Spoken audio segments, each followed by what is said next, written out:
Oui, au niveau de la commune de Kobli, située au nord-ouest du Bénin, le développement économique représente une priorité pour les élus locaux dans la mesure où cela figure en bonne place dans le plan de développement local de la commune. L'économie du Bénin repose essentiellement sur l'agriculture et beaucoup plus sur le commerce informel, notamment de l'essence de contrebande en provenance du Nigeria. Au niveau du territoire, l'économie est basée également sur l'agriculture et occupe environ 90% des populations à la base. Et cette agriculture, essentiellement, est faite du vivrier, la culture du mil, du niébé et des yams, des tubercules d'yam. Et donc au niveau de la commune de Kobli, le coton représente également une priorité pour les autorités locales. Dans les filières telles que le coton, les groupements villageois sont organisés de manière à optimiser les rendements.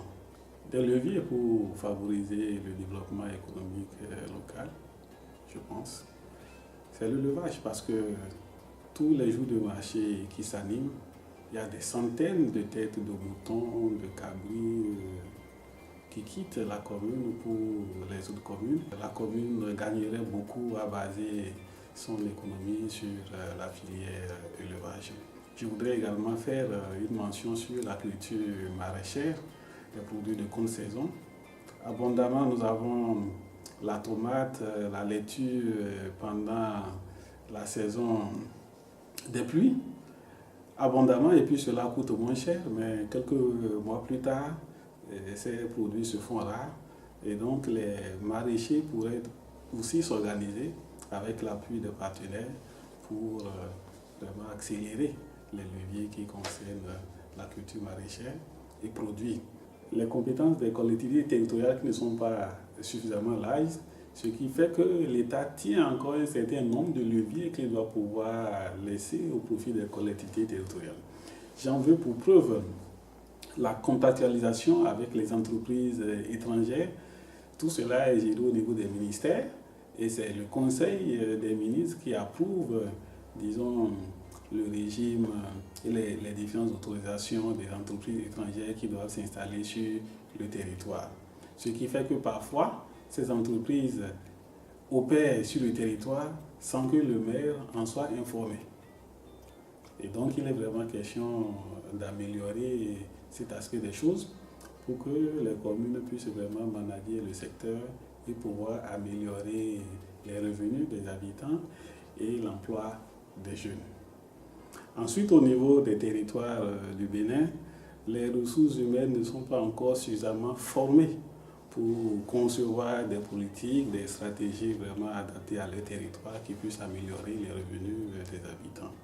Je pense aussi qu'il est fondamental qu'on renforce le partenariat entre les collectivités territoriales et les partenaires techniques qui s'intéressent à la promotion des filières, mais pour le moment, on n'arrive pas encore à trouver la clé et qu'il y ait également une volonté affirmée au niveau des autorités locales pour booster les choses. Oui, la coopération, la piste sur laquelle on pourrait aller, c'est la transhumance, puisque c'est une commune frontalière au Togo et au Burkina. Et en période de saison sèche, il y a assez de bétail qui transite par la commune et cela également pourrait être source de revenus aussi bien pour les populations que pour les collectivités territoriales qui peuvent lever des impôts tels que la taxe de package. Il faut dire que beaucoup de collectivités arrivent à asseoir la fiscalité sur la transhumance. Donc, il est question d'organiser ce secteur et que les acteurs puissent vraiment coopérer de manière franche et qu'au niveau de la CEDEAO, qui est la Commission économique de l'Afrique de l'Ouest, les tests puissent être harmonisés afin que cette filière-là soit développée au profit des territoires du Bénin.